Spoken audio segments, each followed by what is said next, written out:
Hello students, चलो देखो, जैसे मैंने लास्ट एग्जाम लेक्चर में कहा था कि अब कवर कर देंगे x1 ग्रेटर देन और इक्वल टू 2, xn प्लस 1 की वैल्यू दी 1 प्लस ये रिकरिंग रिलेशन दिया है, नेचुरल नंबर में जा रहे हैं तो हमें दिखाना है डिक्रीजिंग, दिखाना है बाउंडेड, दिखाना है below by 2 and find the limit.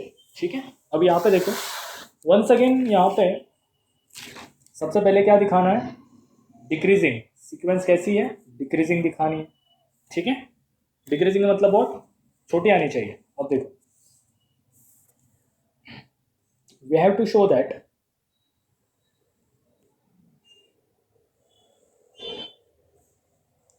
sequence is decreasing, sequence is decreasing। ठीक है, ये सिंबल होता है उसका डिक्रीजिंग का, नीचे आ रहे, that is xn plus 1 less than और इक्वल टू xn। ठीक है, मतलब डिक्रीजिंग सीक्वेंस मतलब क्या होती है, ये ऐसे, मतलब सपोज करो ये xn है, हाँ ये xn है, ये क्या है xn प्लस 1 सपोज करो। ठीक है, मतलब जो ऊपर वाली टर्म होगी, जो ऊपर वाली टर्म होगी वो इससे छोटी आएगी इस तरह से, नहीं तो, अरे हाँ आई एम सॉरी, ये n प्लस 1 आएगी, ये बस n आएगी। ठीक है, आई एम सॉरी। मतलब डिक्रीजिंग सीक्वेंस में क्या होता है, यहाँ से स्टार्ट होगी ना वो, मतलब ये x1, ये उसके आगे वाली सीक्वेंस, मतलब हर एक टर्म पिछले वाले से छोटी होती जाएगी। ठीक है, सो हमें ये दिखाना है डिक्रीजिंग सीक्वेंस। तो वंस अगेन देखो, very easy, xn plus 1 less than और इक्वल टू xn। ओके, अब यहाँ पे क्या हो जाएगा, देखो ये इसके आंसर क्या है, xn प्लस 1 का 1 प्लस xn माइनस 1, ये दिया है ना। अब ये प्लस 1 यहाँ जाके माइनस हो जाएगा, तो ये हो जाएगा xn माइनस 1। ठीक है, अब एक बात तो पता है हमें, क्या, कि root of f of x is decreasing function, ये ऑलवेज डिक्रीजिंग फंक्शन होता है। अब आप बोलोगे कैसे, हाउ इज दिस पॉसिबल। देखो, अगर यहाँ पे एफ ऑफ एक्स की वैल्यू में 1 ले लो तो ये कहाँ पे प्लॉट होगा भाई साहब, यहाँ पे। अब यहाँ पे 2 ले लो, हाँ क्या हो जाएगा आंसर 1.414। 3 ले लो तो क्या आ जाएगा, और 1.71 समथिंग, 5 6 7 8 9, मतलब अंदर आप जो भी वैल्यू डालोगे उससे छोटी वैल्यू मिलेगी ना आपको, उससे छोटी ही वैल्यू मिलेगी। देखो ये दोनों तो सेम है ना, ये xn माइनस 1 है, ये भी xn माइनस 1 है। अगर यहाँ पे आपने 9 डाला और यहाँ पर भी आप 9 डालोगे तो यहाँ पे क्या मिलेगा, 3 मिलेगा ना आपको। बात समझ में आ रही है क्या, 3 मिलेगा। देयर फोर ये क्या हो जाएगा, डिक्रीजिंग हो जाएगा ना ऑलवेज। ये तो शो हो रहा है, देखो ना, शो हो रहा है। वी नो दैट, यहाँ पे देखो, we know that, basically I know that, she know that root f of x is always decreasing function. ये बात तो आपको पता चली ना, मतलब लॉजिक समझा क्या, ये एक्स एन माइनस 1 और ये भी एक्स एन माइनस 1 है। अगर यहाँ पे आपने 9 डाला और यहाँ पे 9 डाला तो यार ये 9 एज इट इज रहेगा, लेकिन ये 9 घट के 3 हो जाएगा क्योंकि ये रूट देगा आपको उसका। ठीक है, hence hence this is decreasing sequence. ठीक है, बहुत इजी है, दिस इज डिक्रीजिंग सीक्वेंस। आपको बस देखो, आप जब 3 4 सम खुद से सॉल्व करोगे ना, तब आपका ये लॉजिक डेवलप होगा। ठीक है, ऐसे अचानक से नहीं होता। अब हमें क्या सिखाना है, ये बाउंडेड बिलो बाई 2, मतलब बाउंडेड बिलो मतलब इसका हर एक टर्म 2 से बड़ा आना चाहिए। बाउंडेड बिलो, अब मैं यहाँ पे बताता हूँ, अगर ये एक्स एन प्लस 1 है तो इसका हर एक टर्म 2 से बड़ा होना चाहिए, बड़ा या उसके इक्वल होना चाहिए। ठीक है, सो हम उसे कहते हैं बाउंडेड बिलो। अगर बाउंडेड अबो आता तो, मतलब यहाँ पे हम क्या दिखाते हैं, बाउंडेड बिलो के लिए x n plus 1 greater than और इक्वल टू 2 आना चाहिए, मतलब उसका हर एक टर्म 2 से बड़ा आना चाहिए। अगर बाउंडेड अबो होता तो क्या लिखते, x n plus 1 less than और इक्वल टू 2। ठीक है, चलो now we have to show that sequence is bounded below by 2, ठीक है, implies xn ग्रेटर देन और इक्वल टू 2, लाइक दिस। मतलब उसका हर एक टर्म 2 से बड़ा आना चाहिए, ठीक है। अब देखो यहाँ पे, अब फिर से इसको हम मैथमेटिकल इंडक्शन से प्रूव करेंगे। बाउंडेड सीक्वेंस मैथमेटिकल इंडक्शन से ही प्रूव होती है, ठीक है। For n is equal to 1, for n is equal to 1 क्या मिलेगा आपको, x1 ग्रेटर देन और equal to 2, yes it is true. कैसे, गिवन गिवन में क्या दिया है, x1 ग्रेटर देन और equal to 2, therefore it is true, okay. implies it is true for every n belongs to natural number, implies xn greater than or equal to 2। अगर ये 1 के लिए ट्रू है मतलब देखो ना, तो 2 के लिए भी ट्रू होगा, 3 के लिए भी ये ठीक ठाक चलेगा, ठीक है, क्योंकि इसकी फर्स्ट सीक्वेंस ग्रेटर देन आ रही है 2 से, तो दूसरी भी बड़ी होती जाएगी, like this, okay. So xn greater than और equal to 2। Now we check for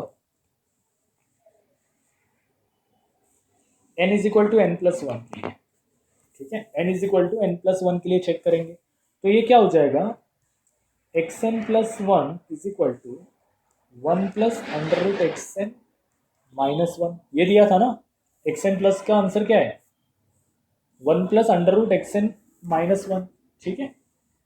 अब मुझे एक बात बताओ, ये जो xn है ये 2 से बड़ा या उसके इक्वल है, ठीक है, तो xn की वैल्यू 2 रख दूं तो, लेकिन यहाँ पे फर्क क्या पड़ेगा, देखो ये ग्रेटर देन और इक्वल टू हो जाएगा। जैसे मैं यहाँ पे xn की वैल्यू रख देता हूँ तो ये सिंबल इक्वल टू के जगह पे चला जाता है, तो 2 माइनस 1 क्या हो जाएगा 1, दैट इज 2, ठीक है। हेंस xn प्लस 1, रुको मैं यहाँ नेक्स्ट प्लेस पर लिखता हूँ, hence xn plus 1 greater than और इक्वल टू 2, ठीक है, तो आ गया। Hence by mathematical induction xn is bounded below by, देखो अगर आपको समझ में नहीं आ रहा है तो आप जरा ध्यान से देखो, 2-3 बार देखो उसको अच्छे से। हाँ, अगर नहीं समझ में आया तो आप मुझे मेल कर दो, या ठीक है, या एक डाउट सेशन भी ले लेंगे इसके ऊपर लाइव, ओके। नाउ अब हमें इसका लिमिट निकालना है, ठीक है, लिमिट निकालना है, मैंने पहले ही कहा है कि क्या करना है आपको, xn plus 1 is equal to क्या था वो 1 प्लस xn माइनस 1, वो लिख लेना है 1 प्लस xn माइनस 1 लिख लेना है, as limit n tends to infinity, ये क्या बन जाएगा x, जहां पे xn x बिट्स दिखाई दे हो जाएगा x, ओके। ये प्लस 1 ये आ जाके माइनस 1 हो जाएगा। अगर हैंड राइटिंग समझ में नहीं आ रही तो उसके लिए सॉरी, ठीक है, लेकिन ऐसी है, x square on both side, तो क्या हो जाएगा x माइनस 1 का square is equal to x minus 1। इसे सॉल्व करो, इसे सॉल्व करो, क्या हो जाएगा आपका, आपको मिलेगा एक, सबसे पहले ये लिख के रखता हूँ, ठीक है, a माइनस बी का whole square A square minus like this, तो ये इस तरफ लेके जब आओगे आप तो ये हो जाएगा x square minus 3x plus 2 is equal to 0। इसके रूट निकालो, रूट आएंगे आपके x माइनस 1 x माइनस 2, ठीक है, तो x की वैल्यू आएगी 1 और x की वैल्यू आएगी 2। तो मुझे एक बात बताओ, यहाँ पे x की वैल्यू 1 रहेगी नहीं, क्यों, क्योंकि एवरी xn ग्रेटर देन और इक्वल टू 2 है, तो 1 कैसे रहेगी, ठीक है। Therefore limit n tends to infinity xn is equal to 1, क्यों नहीं, क्योंकि इसके वजह से, ओके। सो ये था एक क्वेश्चन जिसको अब आज हमने सॉल्व किया। So the next question is very easy, let x1 is equal to root 7 and xn plus 1 is this, तो show that xn converges to the positive root of this, ठीक है, xn converges to the positive root of this, okay। now देखो कोई बड़ी बात नहीं इसके अंदर,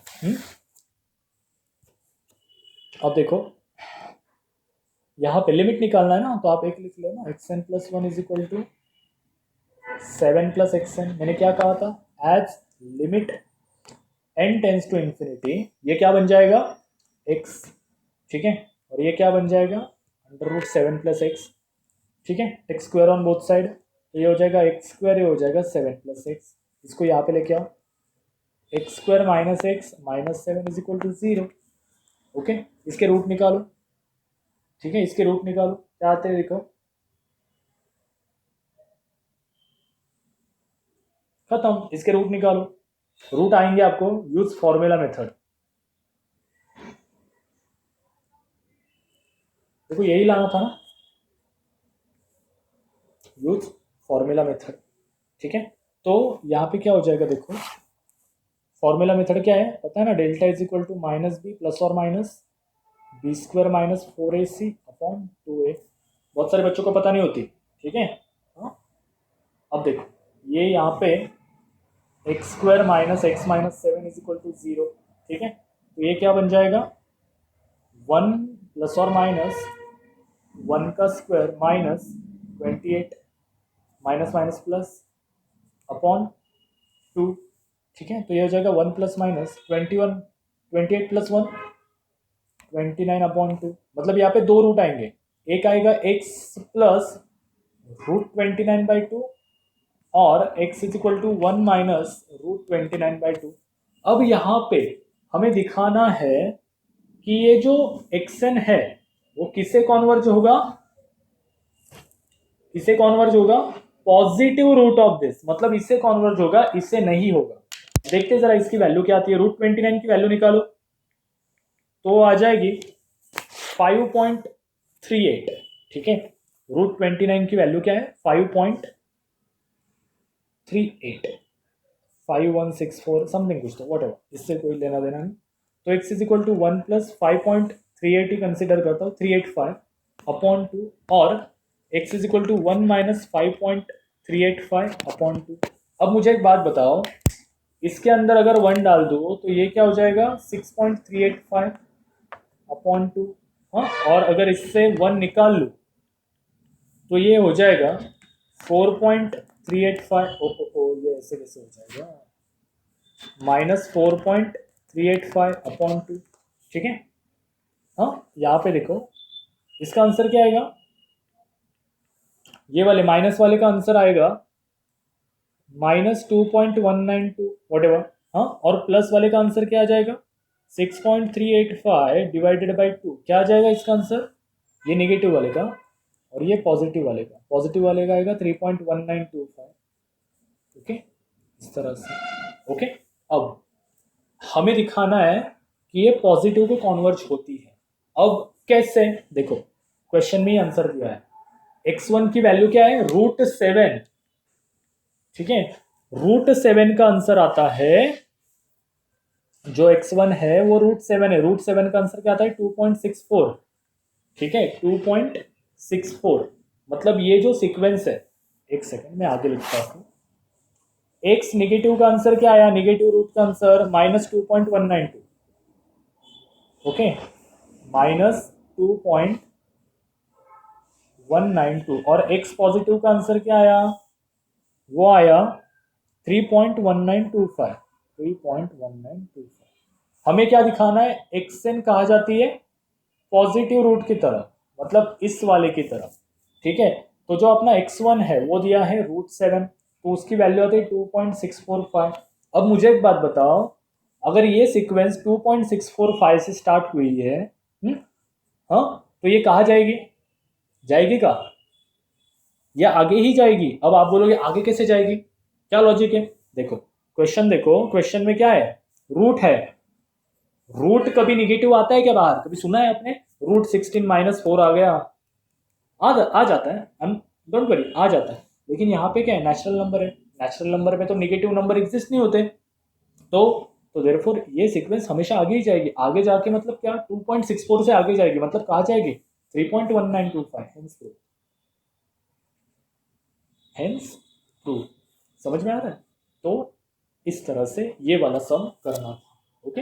इसके अंदर देखो डाउट आएंगे ही आएंगे, क्योंकि ये वाले सम कभी आपने किए नहीं है, वन शॉट में समझ में नहीं आते, आप बिंदास डाउट पूछो, ठीक है, इसके ऊपर एक डाउट सेशन भी ले लेंगे अगर आपको चाहिए तो। Okay, so thank you so much, have a good day.